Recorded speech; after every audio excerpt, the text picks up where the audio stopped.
El cultivo de Renzo. Renzo tenía 21 años y, como muchos jóvenes de su generación, su vida giraba en torno a los videojuegos y el estudio. Desde pequeño, siempre se sintió atraído por los mundos virtuales donde la acumulación de recursos era la clave para avanzar. Farmear se convirtió en su mantra. En Warframe, Genshin Impact, Dragon Ball Legends y Marvel Future Fight, su vida se resumía en obtener objetos, mejorar personajes y acumular poder. El juego de su vida era uno de constante crecimiento, uno donde siempre había algo más que cosechar. En su vida real, lejos de los píxeles, Renzo encontró un refugio en su huerta. Al principio, apenas era un pasatiempo inocente, unas plantas que cuidaba con esmero, pero su obsesión pronto se extendió. En su mente, cultivar se convirtió en una extensión de su vida virtual. Si podía hacer que una planta creciera más rápido, si podía farmear un cultivo perfecto, entonces estaba un paso más cerca de la perfección. Pero Renzo no se dio cuenta de que esa misma obsesión estaba comenzando a consumirlo a él también. Los primeros cambios fueron sutiles, casi imperceptibles. Su madre, Gabriela, notó que su hijo pasaba más tiempo en el jardín, cuidando las plantas que en el pasado nunca le habían interesado. A su padre, Antonio, le preocupaba que Renzo dejara de estudiar y trabajar, que sus amigos ya no vinieran a visitarlo. Renzo, ¿no crees que deberías descansar un poco? ¿Estás obsesionado con esas plantas?, le dijo un día mientras veía a su hijo regar meticulosamente cada maceta en el jardín con sangre de bovino. Pero Renzo estaba inmerso en un mundo donde la perfección solo llegaba a través de la acumulación. Solo un poco más, respondía, sus ojos brillando con una intensidad desconocida, casi como si estuviera buscando algo que solo él podía ver. Poco a poco, el jardín comenzó a crecer más de lo normal. La vegetación podrida y mórbidamente asquerosa se expandió desmesuradamente, se mezclaron especies, y extrañas flores con mutaciones extrañas brotaron del suelo. Las plantas parecían contener orejas y dedos mal desarrollados. Las Denaean muscipula, esas plantas carnívoras que Renzo tanto amaba, comenzaron a desarrollarse de formas cada vez más grandes y peligrosas. Los insectos, los pájaros, e incluso pequeñas mascotas que se acercaban, comenzaban a desmembrarse por aquellos dientes, cuyas mandíbulas voraces parecían de algún tipo de animal mórbido. Renzo ya no se limitaba a cultivar en su huerta. El barrio San Gabriel mismo se convirtió en su campo de cultivo.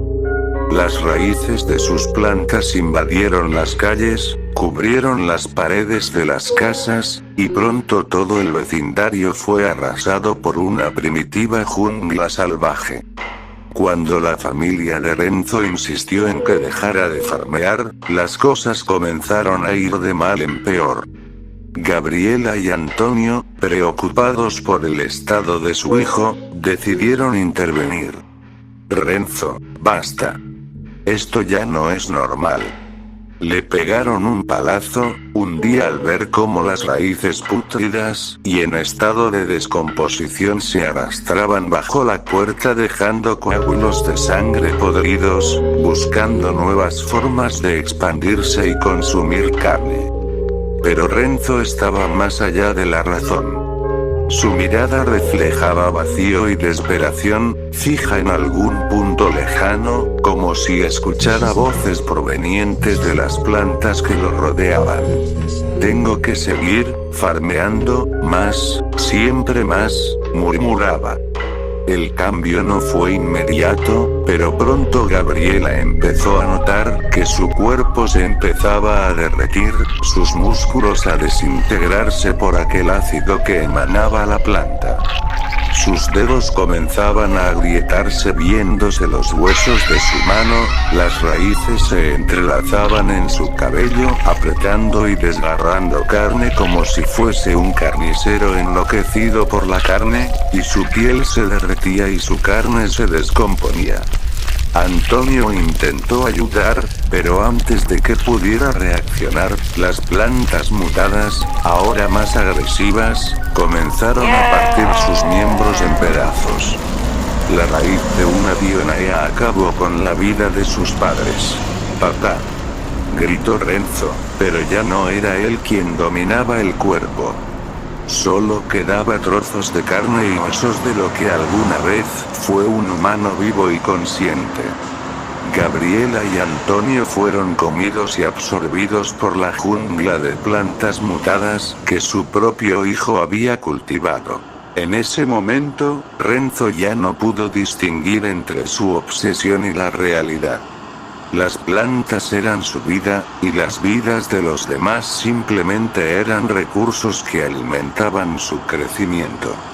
El negro y podrido color magenta de los coágulos y sangre reseca de las flores, como si todo lo que tocaban se estuviera consumiendo, succionando la carne, huesos, nervios, grasa de aquellos seres vivos que absorbía el barrio se llenó de una niebla densa, un aire cargado de un aroma séptico y penetrante. Cada vez más personas desaparecidas salían en las noticias del canal Nube, tragadas por las raíces que invadían las calles y las casas. El rojo de las plantas se extendió como una enfermedad, devorando todo a su paso. La policía no pudo detener estos hechos atroces. Fue entonces cuando Juan, un amigo de Renzo, decidió hacer algo. Había escuchado rumores de lo que estaba sucediendo y sabía que debía detenerlo antes de que fuera demasiado tarde. En su búsqueda desesperada por salvar a su amigo, Juan buscó la ayuda de Aquiles y Lautaro, otros amigos que también se preocupaban por Renzo.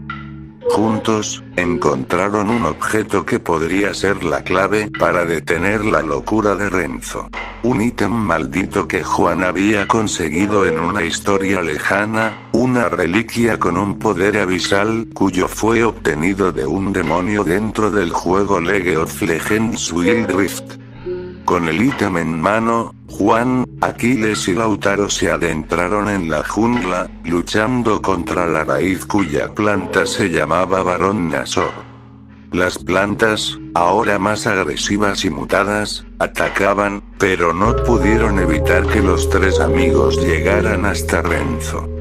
Sin embargo, cuando intentaron usar el ítem maldito en su amigo, la planta que lo rodeaba se abalanzó sobre ellos con tal ferocidad que fue imposible acercarse. Renzo, ya completamente absorbido por la locura y el farmeo, los observaba desde el centro de su jardín, su cuerpo fusionado con las raíces y sus ojos rojos como los de su personaje favorito, Swain.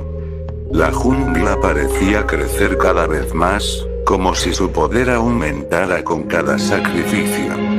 El intento de Juan, Aquiles y Lautaro fue en vano. Juan fue el primero en ser mutilado por el gran Barón Nasor, después cayó Lautaro tratando de agarrar el ítem maldito, fue decapitado por una de las cuchillas de aquel ser carnívoro. Aquiles intentaba escapar, pero una ágil desgarradora planta mutada con apariencia a una araña acabó con su vida, víctima de las fauces del animal. La jungla seguía creciendo, las raíces se extendían, y Renzo ya no podía recordar quién fue antes de que todo esto comenzara. El rojo de las plantas se volvía más intenso, como si la energía vital de todo lo que existía estuviera siendo drenada por completo.